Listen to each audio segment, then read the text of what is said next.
1% Podcast. 1% Podcast. El trabajo dignifica. El trabajo dignifica. 10 respuestas, 10 episodios, 10 experiencias de personas travestis, transexuales y transgénero que habitan la Patagonia Norte. 10 historias de lucha para conseguir trabajo y garantizar derechos.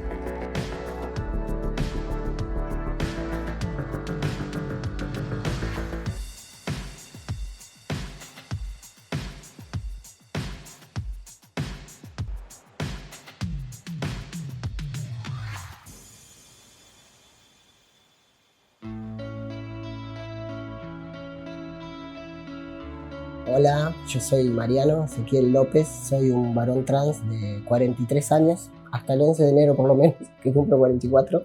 Salí del closet trans, por ponerle un nombre, porque tampoco es tan así, en el año 2019, en marzo.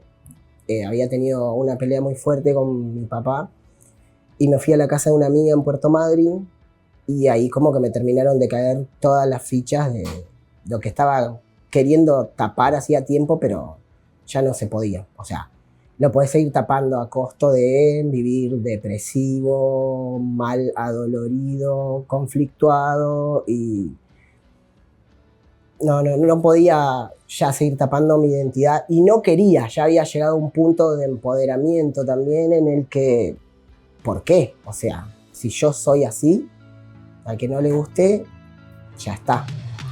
Episodio 8. Mariano López Tamasco. Entrevista realizada en febrero del 2023 en la ciudad de Buenos Aires, Argentina.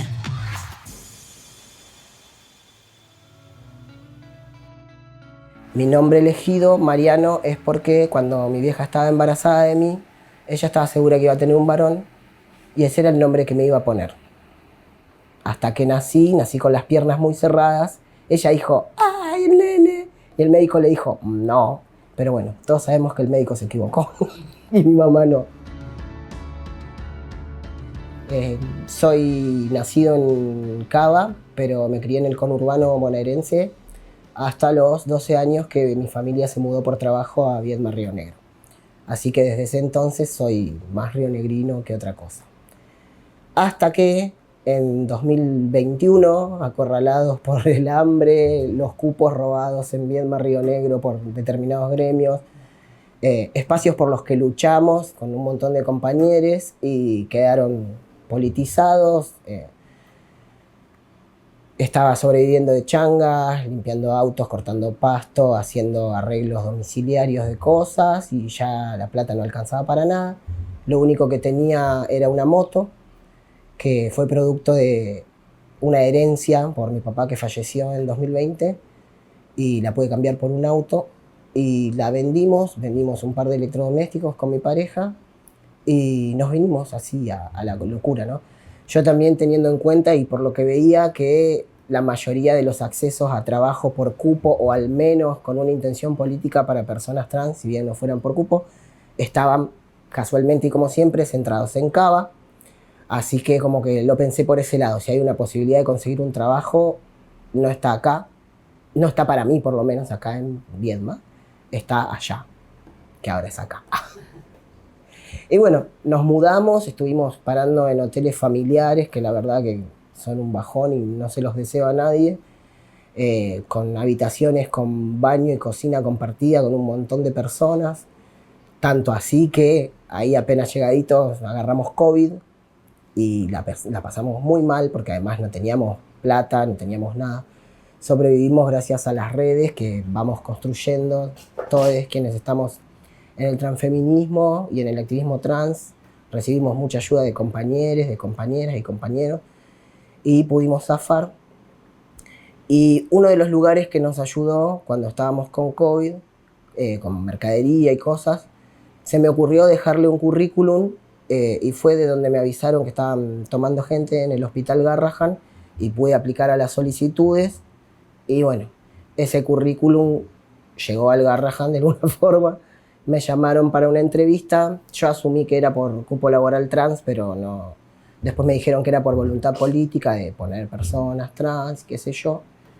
Hace 1 año y 3 meses que estoy trabajando, todavía no estoy en planta, pero bueno, estamos esperando la planta permanente. Y desde ese entonces como que empezamos a repuntar un poquito a nivel económico y mental, no sé.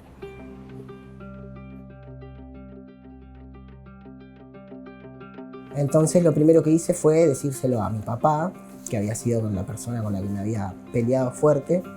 Y él me dijo que ya se lo imaginaba, que le parecía, porque conocía a otras lesbianas, además que lo mío iba más allá, y que estaba todo bien. Bueno, volví a Viedma, hablé con él, nos amigamos, y empecé a ver por dónde empezaba a transicionar en Viedma, Río Negro. Estamos hablando de que en ese momento ni siquiera se practicaban las cirugías de masculinización de tórax.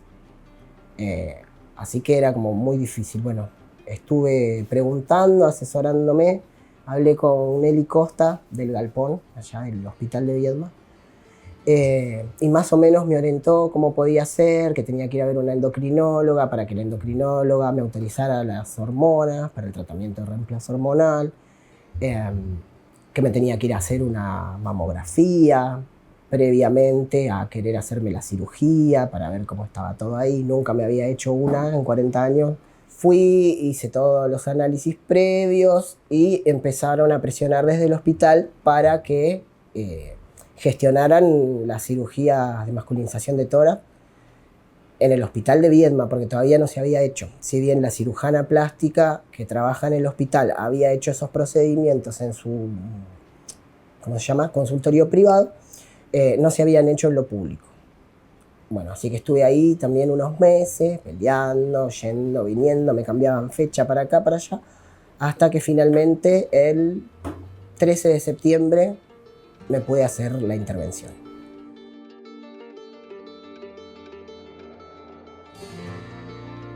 Bueno, y cuando salí del quirófano estaba recontra mil mareado por la anestesia, porque me durmieron 4 horas, fue un procedimiento largo porque tenía mucha cantidad de senos. Y bueno, lo primero que hice, ir a los tumbos hasta el baño a mirarme, porque estaba sin remera, nada, tenía todo un vendaje, que igual eso estaba hinchado, pero ya era el pecho plano, así como el sueño del pibe, literal. Y nada, quedé con las lágrimas así, emocionado, atravesado, todo conmovido, y creo que fue una de las mejores cosas que me pasó.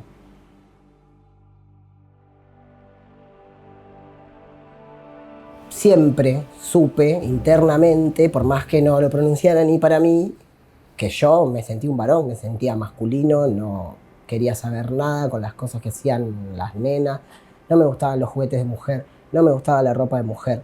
Mi vieja me ponía un vestido con una solerita hermosa, con zapatitos, yo me iba a la plaza, me trepaba a un árbol de moras, lo arruinaba literal a propósito y volvía para que me tuvieran que poner una remera y un jean, o sea, no había forma. Hasta los 12 años que me empezó a nacer las tetas, yo andaba en cuero.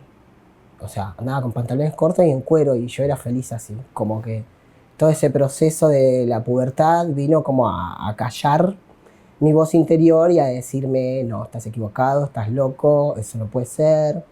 Y así durante mucho tiempo, inclusive estando en Viedma, Río Negro, yo no tenía información sobre masculinidades trans, varones trans, como que era un mundo bastante ajeno. Sí me había impactado mucho la película Boys Don't Cry, que es la historia de un varón trans en Estados Unidos, y me sentí identificado al punto tal de que salí del cine a cortarme el pelo igual que Brandon, que el personaje, y como que estaba siempre ahí. Mi expresión de género era completamente masculina, entonces como yo decía: no, bueno, me gusta la ropa de hombre. No, yo sabía que me estaba mintiendo y le estaba mintiendo al resto también, pero bueno. Todo esto como que fue cada vez peor, cada vez peor, cada vez peor, hasta que tuve un problema laboral por mi expresión de género masculina, donde me empezaron a hacer chistes, a llamarme masculino, a hacerme bullying. Yo todavía no estaba como muy preparado para asimilarlo. Y en los encuentros plurinacionales, como que conocí un montón de organizaciones lésbicas, donde las lesbianas machonas o camionas no eran motivo de burla. Conocí varones trans, conocí pibis no binarias, y ahí como que me empecé a animar a investigar un poco más. Hablé con un chico trans por redes, y le decía que me pasaba esto, que yo no me sentía mujer, ni siquiera me sentía lesbiana. ¿Viste que hay lesbianas que dicen, no soy mujer, soy lesbiana? Bueno, yo ni siquiera eso ya, y que tenía muchas ganas de sacarme los pechos. Y como que me dijo, mirá, yo empecé más o menos así, y eso fue lo que me dio el impulso para que cuando me encontré solo y lejos de Viedma, que era el foco de bullying en todos los aspectos, de mi familia y en un espacio seguro que era la casa de mi amiga, yo pudiera terminar de cerrar todo este paquete y hacerme cargo de quién soy y de lo que me pasaba. En ese regreso a Viedma, aparte de todo lo que es los cambios físicos, el tratamiento de reemplazo hormonal, las cirugías y etcétera, me tuve que ocupar de mucha burocracia para empezar con los papeles para el cambio registral, para tener el DNI con mi nombre elegido. Fui al registro civil a empezar con el trámite. Un empleado del registro civil, claramente transodiante, me quería mandar una dirección que no existía, hacer un cambio de domicilio que me pedían para poder mandar la partida a rectificar de Río Negro a Buenos Aires, que volviera y poder hacer el DNI. Me fui a hablar con el director del registro civil, bajo amenaza de bardo, porque tengo así como fama de tirapiedras, que en realidad es decir las cosas como son y reclamar por tus derechos. Así que volvió el director del registro civil, los levantó a todos en peso por el aire y a los 15 días tuve mi DNI rectificado y en mi mano. Estás escuchando 1% Podcast. ¿Querés verlo? Encontrá la serie audiovisual en el canal de YouTube de Minga.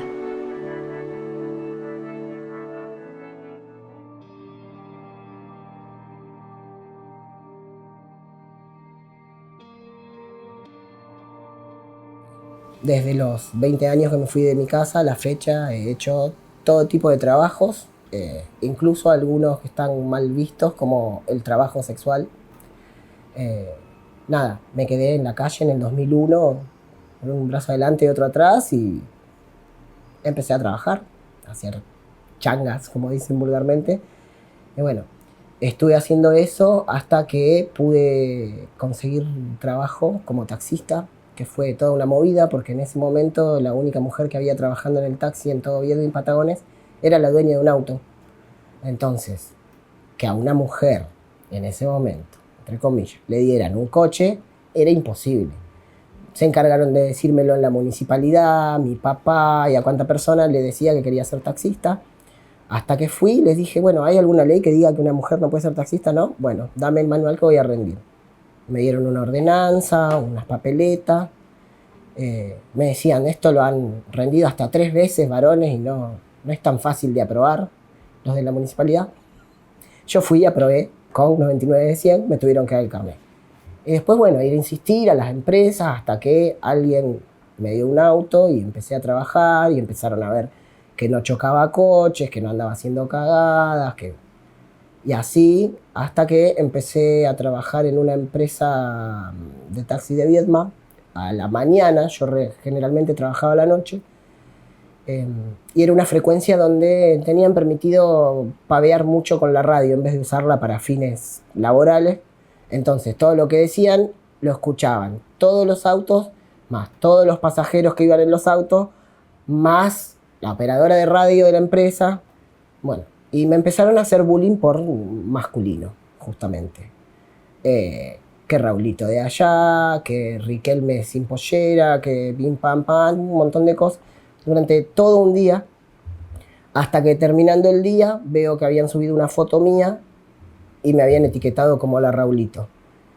Y me había etiquetado la operadora de la empresa encima. O sea, así que me puse re mal, me estallaron todas las neuronas, me enojé mucho también y con todos los motivos del mundo. Y hice intervenir al INADI, puse una denuncia por todo esto. La dueña de la empresa me salió a tildar de mentiroso, de que las cosas no eran así, que pingue pan, junté testigos, adosé a la denuncia y terminó todo esto en que el INADI me dio la razón. Yo les dije que no quería hacer acciones tipo, ¿cómo se llama?, de resarcimiento económico, que solamente quería que me pidieran una disculpa pública porque me habían difamado, me habían hecho bullying, un montón de cosas. Y Y bueno, tuvieron que pedir disculpas públicas. Pero ese fue el fin de mi trabajo en el taxi, siendo que podría haberlo hecho durante un montón de tiempo más y durante años me sustenté de eso. Porque yo con el taxi me pagaba el alquiler, mi comida, mi ropa, me sustentaba, me dejaron sin ese sustento. En ese momento se hicieron eco un montón de personas, porque el caso se hizo mediático para lo que es Viedma. Me ofrecían ayudas, de bla, bla, pero nadie vino y me dijo, te voy a dar un trabajo o te voy a dar una licencia de taxi para que vos puedas trabajar sin necesidad de trabajar con una empresa o nada, ningún tipo de resarcimiento de nada. Y bueno, ahí empecé con esto de tener que cortar pasto, lavar autos y hacer un montón de cosas porque tampoco tenía ganas de volver a ser trabajador sexual. Y nada, la plata no me alcanzaba para nada. Había un cupo provincial trans. Esto ya después de mi transición. Un cupo municipal, los dos sin reglamentar, creo que hasta la fecha, si no me equivoco, tendría que consultar con las organizaciones de allá. Y después sale un cupo laboral transnacional. Yo dije, bueno, el provincial y el municipal se está manejando a nivel por fuera del registro legal, digamos, porque había un RUA, un registro único de aspirantes, y cada vez que salía un puesto de trabajo tenían que avisarle a todas las personas que estaban anotadas, y entonces vos presentabas tu currículum y ellos, dentro de un universo trans, tenían que elegir a la persona que más les pareciera apta o que tuviera la mayor necesidad económica o diferentes factores, ¿no? Esto no funcionaba así. Había mucha captación por parte de organizaciones sindicales, básicamente. Entonces yo digo, bueno, ya con el nacional, esta gente no puede tener injerencia. Bueno, no sé qué pasó, pero consiguió trabajo todo el mundo, menos yo y las agrupaciones de chicas trans que estábamos luchando por el cupo, el que fuera, el tuyo, el mío, el nacional, el provincial, para que pudiéramos tener un trabajo digno desde el año 2016. Así que, bueno, ese fue uno de los motivos por el que me tuve que ir de Viedma, de mi red afectiva, familiar, de amigues, de militancia. Fui expulsado de mi vida por el hambre, básicamente, ¿no? Y así fue que terminé viniéndome para acá, porque justamente vos te das cuenta que en los lugares grandes vas a tener otra chance.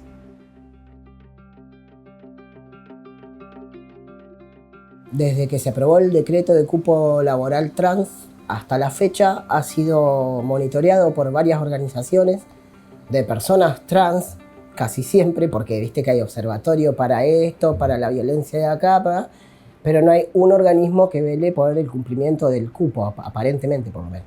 Entonces, bueno, organizaciones como Resistencia Trans y otras acá del territorio empezaron a investigar qué era lo que pasaba con el cupo y han salido números que para mí por lo menos son súper preocupantes y para toda la comunidad trans calculo que también. La mayoría, casi el 80% de los trabajos por cupo están centrados en Buenos Aires. O sea, cupo laboral transnacional no hay, y no debería de ser así porque, no sé, agencias de AFIP, de un montón de organismos que son de nación, hay en todo el territorio, hasta en Tierra del Fuego. Bueno, están todos los cupos centrados acá. Te piden cosas que el decreto no marca, como que tengas que hacerte el certificado de antecedentes penales. Se supone que las personas trans que mayormente hemos vivido en la calle con trabajo sexual y un montón de situaciones expuestos a todo tipo de violencia, por lo mínimo tenés alguna, no sé, edicto de estos policiales, en algo te queda marcado el antecedente para que de ahí te puedan discriminar también y no darte trabajo, cuando en realidad es el mismo Estado el que te expulsa a la calle. Y eso estaba contemplado en el decreto, y no lo están contemplando los organismos empleadores, digamos. 1% Podcast. Mariano, ¿el trabajo dignifica? Para mí, no cualquier trabajo dignifica.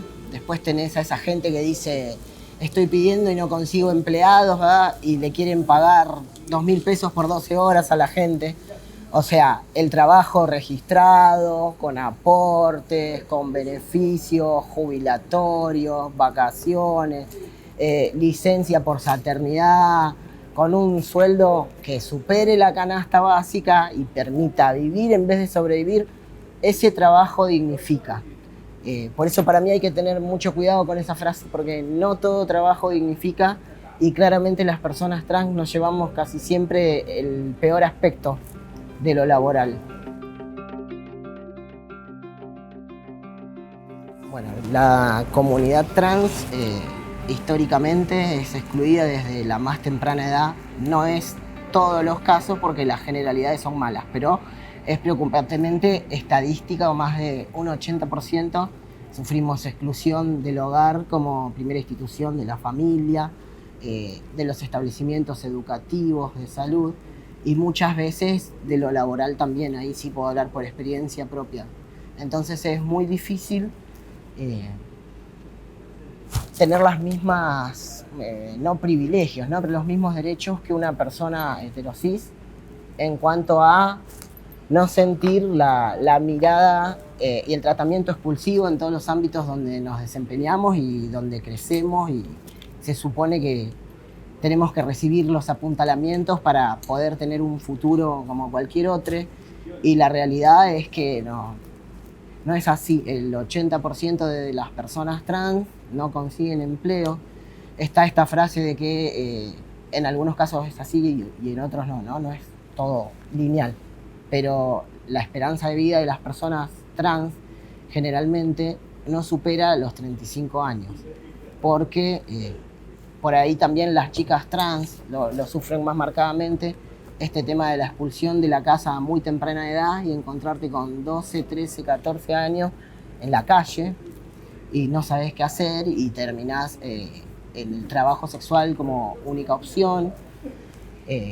Además de que son nenas, ¿no? Y no adultas que pueden dar consentimiento para una transacción comercial como trabajadora sexual. Entra la pedofilia, la trata, un montón de cuestiones ahí que no son trabajo sexual.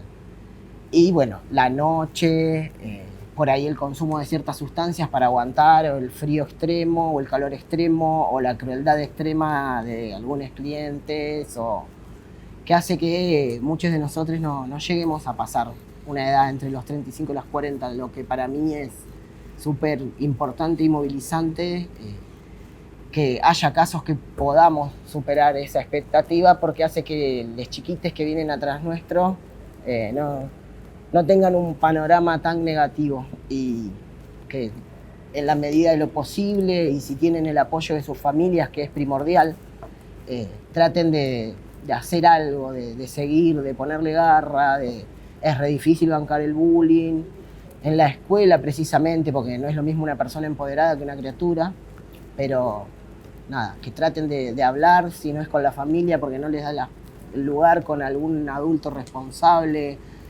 no sé. Y que traten de seguir estudiando, de seguir capacitándose y hacer todo lo que puedan para tener una vida como la de cualquier otra persona, que nos la merecemos y es una deuda histórica del Estado para con nosotros.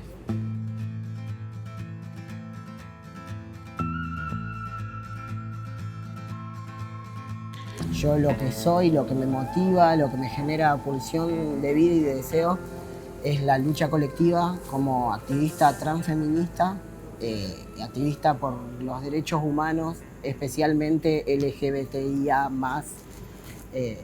Y hacia eso creo que quiero apuntar en el futuro, ¿no? A poder disponer del tiempo, de las herramientas, de los recursos, quizás con colaboración de gente de aquí, quizás hacia afuera, pero tratar de que cada vez más pibis, pibas y no tan pibis y pibes podamos acceder a un trabajo formal, a una salud digna, a una obra social, a una jubilación, porque está bien, ahora yo siento que tengo un privilegio, hasta vivís con culpa a conseguir un trabajo, ¿entendés?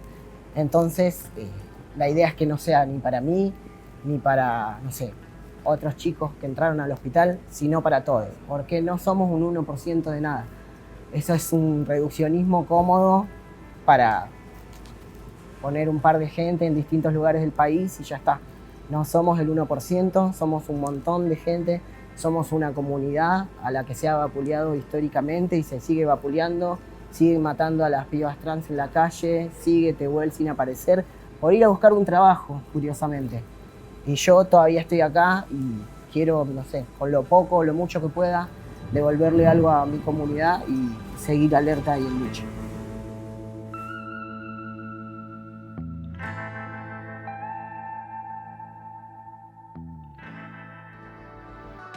«1% es un proyecto de Cooperativa Minga, con el apoyo del Fondo de Fomento Concursable para Medios de Comunicación Audiovisual.